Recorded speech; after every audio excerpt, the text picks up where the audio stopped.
Do it? Okay. We're recording. Okay. Hi Kelvin. Welcome to my channel. Mentioned that this is also going to be on my Anchor. I'm sorry, on my podcast, and that's known as Chelsea Chat Room. And my YouTube channel is just Chelsea Reed, just my name, because I like to keep it simple. Okay.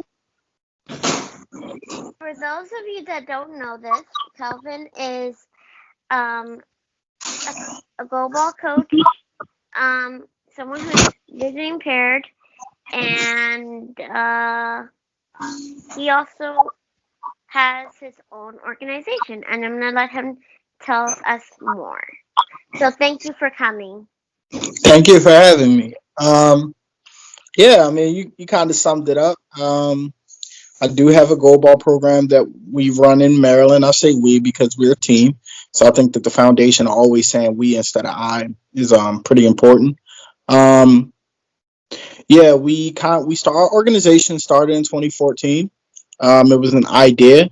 At the time, I was just a player. I was playing goal ball, but I've been playing goal ball since I was 7. The first time I ever played goal ball was 7, or maybe 9. Let's say 9.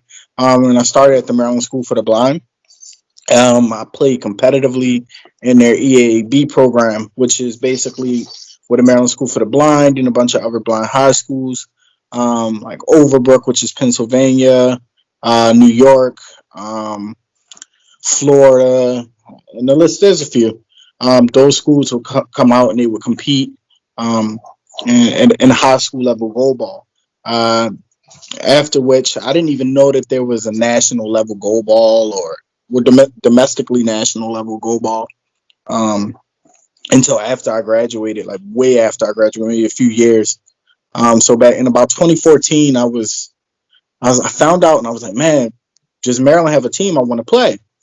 And Maryland did not have a team at the moment. So I had some friends, and I had a friend, and me and that friend wound up starting that go ball team in that organization. But again, I was just a player. There was my friend and another person coaching at the time. That didn't work out because sometimes mixing business with pleasure, it's not always the best thing. For whatever reasons, that yeah. So for whatever reason, that those things didn't really, it didn't work out. So they wound up leaving. I wound up, by the players. They said, "Hey, you're a leader on the court. Let's have you. I mean, why don't you coach us too?" And I was given a great opportunity to coach, the goal ball team at the time, and grow as an individual. I was a young adult, maybe like 18, 19 when I first started playing with this team. So like, most of my 20s wound up being dedicated to this wonderful goal ball team. You know, and from that point on, I wound up taking over the organization.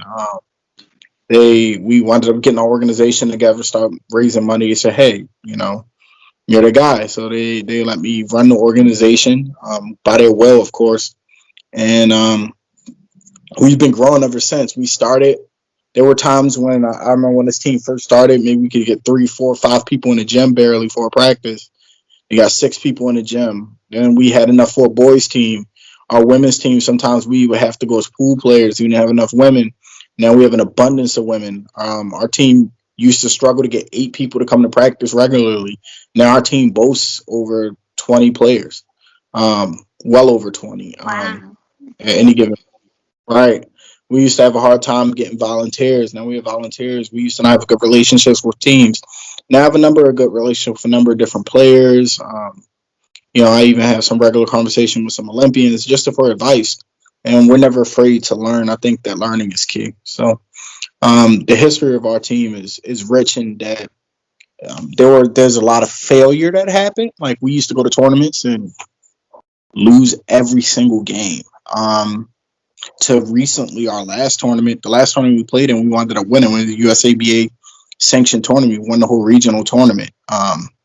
So Maryland within, I want to say like when I took over, we weren't even going to tournaments.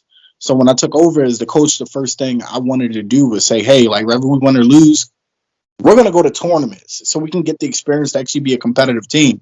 And we did that. We went to those tournaments. We lost every game, but we learned from it. We got better. We went back to the drawing board. I watched other coaches. I would sit and I would actually line judge at tournaments and watch how other coaches would coach their players. And I would pick that up because I'm a player, but I'm also a coach. It's a hard job. So the balance of trying not to, people saying, hey, you're being biased or you're doing this, it's a hard balance. And just watching, I had to learn to be a good coach. Like the same way you learn to be a good player. I had to learn that. And, our girls team, they said, hey, man, you want to coach us? I went and took care of my registrations and stuff so I could get my coaching stuff up to date and coach the women. The same tournament that the guys wound up recently winning gold, the women wound up winning silver. The women were undefeated all the way up into the gold medal game. The boys lost our first game and then won every game, including the gold medal game. So we had a really good showing. We've been getting better, and we just want to keep, growing and shining.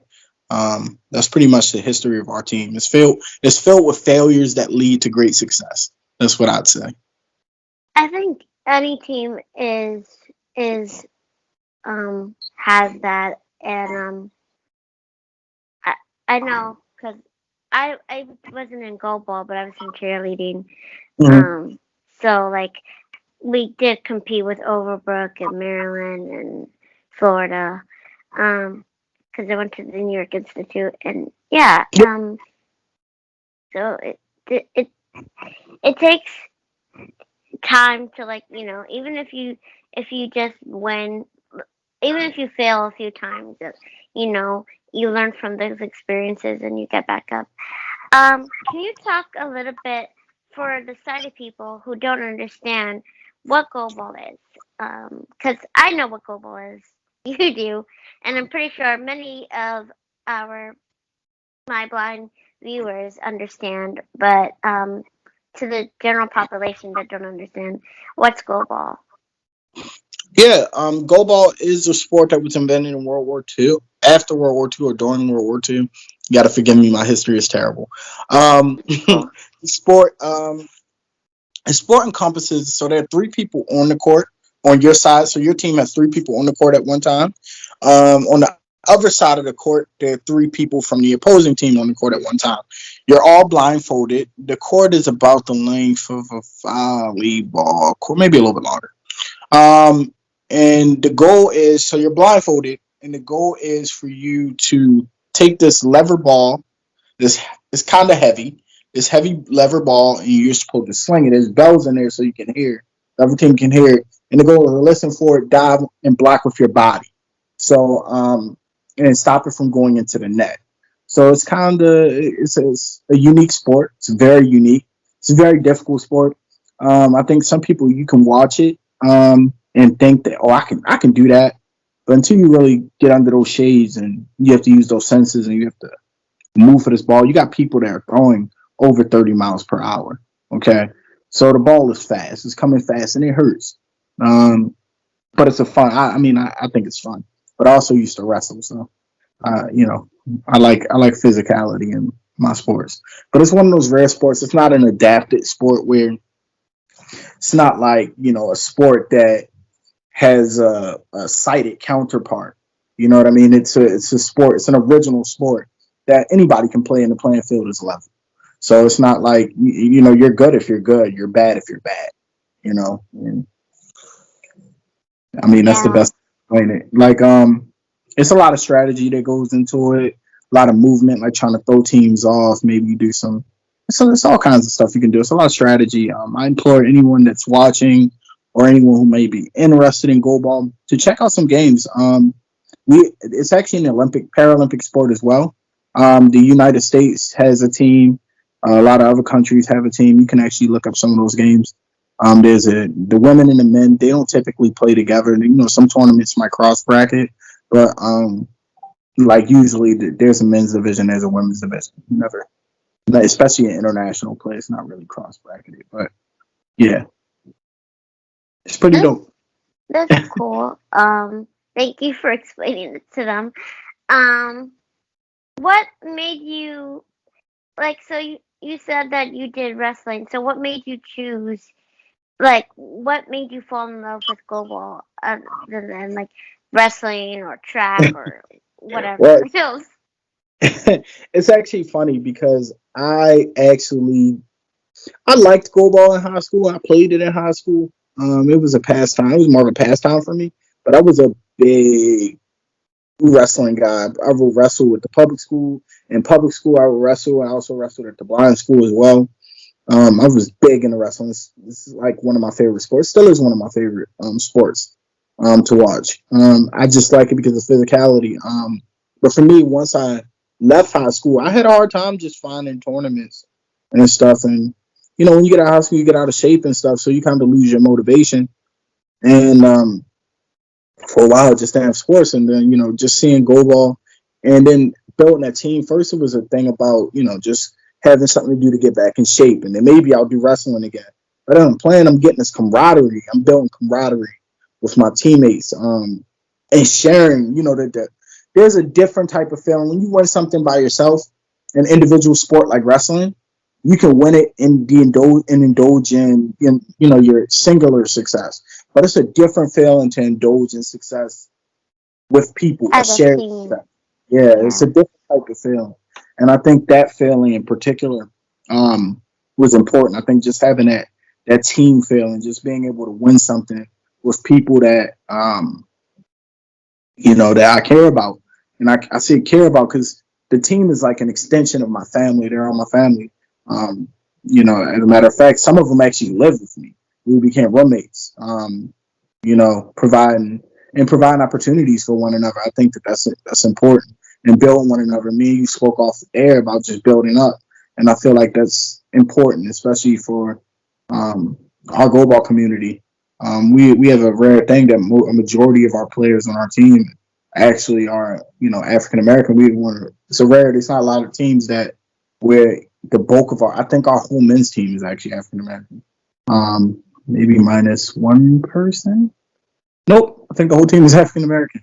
So I think with that being said, yeah, and some Hispanic Americans, I just think that just coming together and building success is it's a good thing to see, and I think that we have a lot of successful individuals on our team. Just being able to provide opportunities for them and blind people in general, I fell in love with that. That made me choose goalball. Like being able to go to a blind person, I had a lot of blind people that come into me. This is my particular feeling, but I don't want to do beat baseball. I don't want to do soccer. I don't want to do these adaptive sports. I don't want to do sports that are like people. I feel like people don't. But with goalball, it's not that. It's an original sport that anybody can play. So I think that feeling of being able to provide that team feeling and that success, and then feel elite, no matter what your visual impairment is, to feel elite in something. I think that that's something that I love to provide, especially for individuals that weren't able to play football or things like that. I think that's really really great, and um, it is like you said, it is a physical sport. I know a lot of people in high school would play it, and they would always come back with bumps and bruises, and I was like, not me.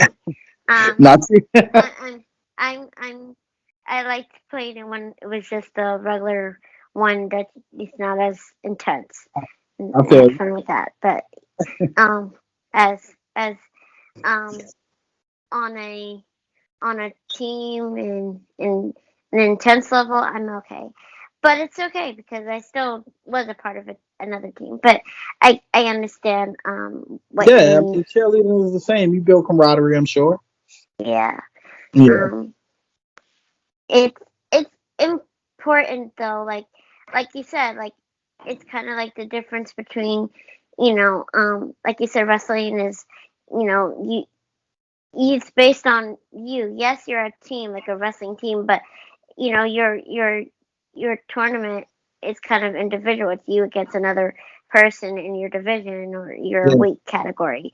So, yeah, but in go ball, it's like being a part of a team, a family. So, um, it's amazing to me that